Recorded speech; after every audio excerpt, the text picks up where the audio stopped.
Hi, I'm Gary Fisher with Background Investigations. We specialize in tenant employment screening.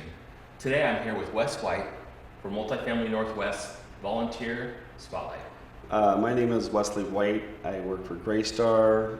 I'm currently a Senior Maintenance Supervisor. So Wes, what drew you into the multifamily industry? Honestly, it was kind of like a pure accident. I had just gotten married September of '96. We'd moved to Idaho. Jobs weren't great there. Came to visit my aunt, and I had interviewed for actually a landscaping position. So I interviewed with Trammell Court Residential Services, drove back to Idaho, like a 6, 7, 8 hour drive. Wow. They called me the next day and they're like, "Can you come back?" I'm like, like maybe a week. That's crazy. And I came back. I interviewed for a groundskeeper position. Yeah. Got the job. I worked for 2 weeks.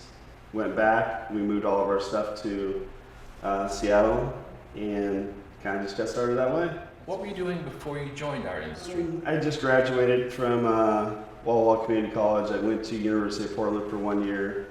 Played on the golf team there, and I actually was working at the Walla Walla Country Club as an assistant superintendent. I worked at a small video store during that time as well, and then I got married and we moved. Wes, when you first started into the industry, what would you say was a real big challenge, and what did you do to overcome that? Probably one of my bigger challenges was when I first started to paint, because, painter, porter, groundskeeper, I'd never painted before. Yeah. And I'd paint a wall, and I'd come back, and I would cut it in, and I would come back, I'm like, it is just not matching.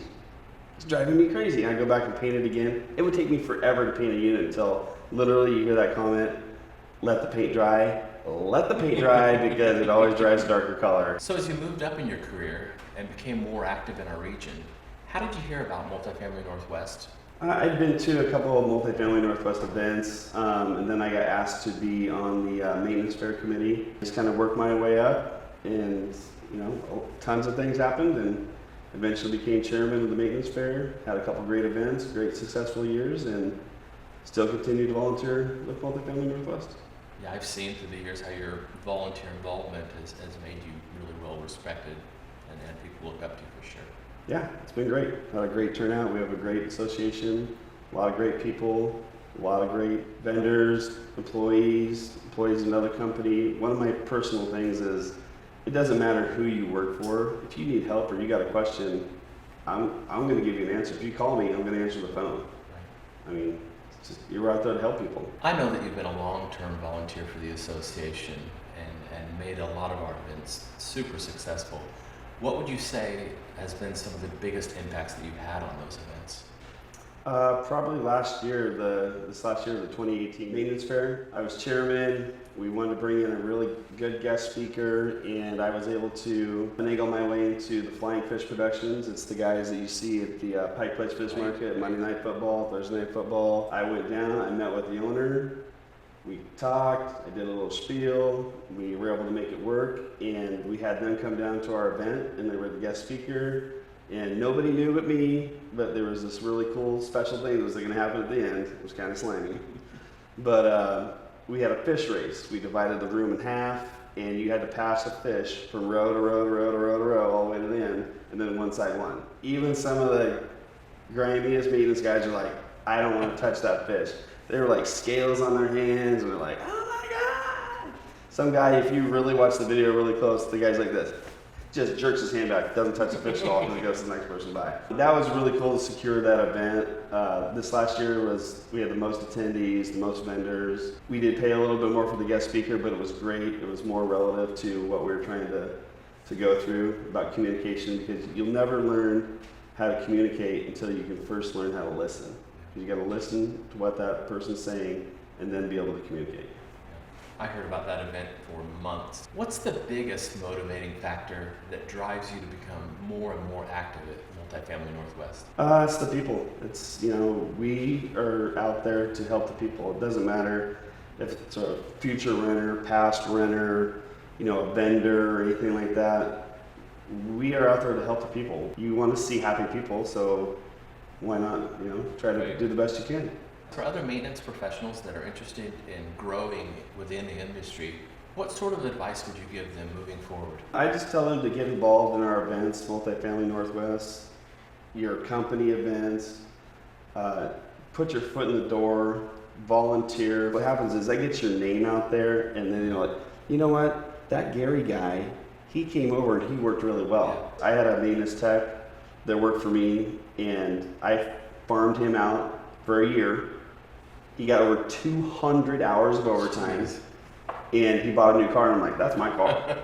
I got you the money for that car. For sure. Yeah, and he went on to be a supervisor for another company. He called me like months afterwards. He's like, now I know why you were in the office and you're making those phone calls and the schedule, because the schedule is key. It's communicating with your vendors, communicating with your leasing staff and all that stuff. And it's great. And he now currently works back for us again as a supervisor. Perfect. He left and came back. It was awesome. I love it.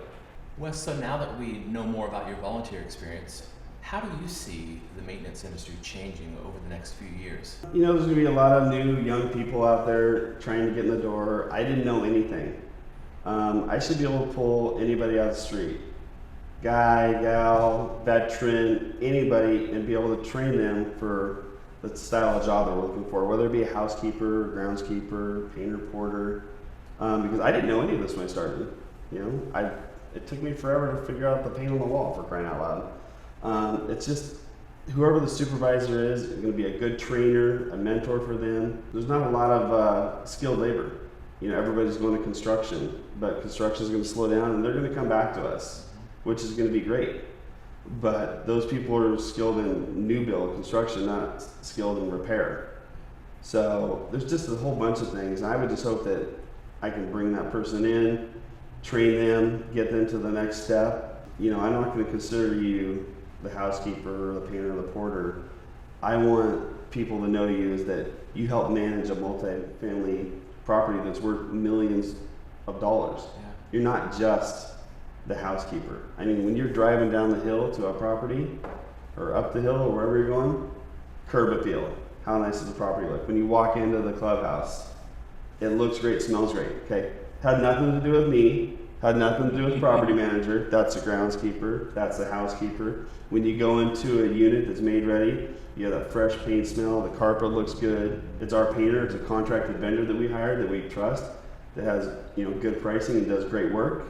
It's our vendors that help make us look successful as well. I want to hire whoever is willing to work hard and give me the time of day and show up and get their foot in the door. It's clear that you have a passion for training people to learn these skills. What would you say would be your most favorite thing to teach someone to be excellent at? Absolutely, it would be time management. You need to be able to manage your time, whether it be at work or at home. There's only so much time in the day, and the people that you work with, they are your family. For me, coming in the morning or going home at night, make a phone call, not on the clock, but I'm still managing my time, but when I get home, I'm focused on my family. Here's something I'd love to know. If you could go back in time to your first day in property management, what would you change? I'd have worn warmer clothes. It was cold, it was rainy, I was getting dumped on. That winter was a really, really bad winter. We pulled dumpsters on our golf cart, and you couldn't pull the dumpsters because the snow was so big and the property didn't drain water. And I actually lived on site, and the next door neighbor across the way was an engineer. She was probably a sophomore in engineering, but we went out to the property, we shoveled everything down the middle of the drain, and the property drained, and I was able to pull dumpsters that day. But the one bad thing is we only had 9 dumpsters on site, but I dumped 21 dumpsters. That's how much trash was overflowing for all those days I couldn't get to it, because I couldn't pull the dumpster, because I couldn't use the cart. I'm like, I don't even know what to tell you. What is your absolute favorite food? Hands down, pizza. Pepperoni pizza, meat pizza. I've been to everywhere we go, it's going to be some type of pizza. There was when we first got married, my wife and I, every Tuesday night, every 2 weeks, we would go to this place in Redmond. And man, the pizza was so good, but it was so greasy, you would totally feel it the next day. Totally worth it. But delicious. Oh, it's so good. And then we've been to all kinds of different pizza places. I was just recently in Chicago and had Chicago pizza, it was awesome. There's a really good pizza place in Tacoma. They tell you right up front, it'll be 45 minutes. I'm like, what? 45 minutes for pizza? But it was super crisp and it was made out of a sourdough crust. So it basically enticed you to drink for 45 minutes before you got your pizza. You'd waited an hour. Yeah, I would wait an hour. I'll take two. There you go. But no, pizza's by far my absolute favorite. What is your favorite and your family's favorite Oregon place to visit? We've been out to Multnomah Falls a couple times. My family, we all like sports except for my daughter. She's like, Dad, why would you sweat? I don't want to sweat. Doesn't make any sense. Don't want to sweat. But we go out and play a lot of golf. Yeah. So any of the rain golf courses in the area. We've been to the Blazers, the Timbers, the Thorns, anything sports related pretty much. And, hiking with my wife and stuff like that. Something to do together. Yeah, some family time. So Wes, is there anything else you'd like to add? I just think people want to get into our industry and the multifamily industry. Go to all the different apartment complexes, management companies you see online and apply it. We want to train people. We want to take anybody that's willing to show up on time, work hard, willing to learn. That's what we're about. It's a great industry. I want to thank Wes White again for joining us today for Multifamily Northwest Volunteer Spotlight.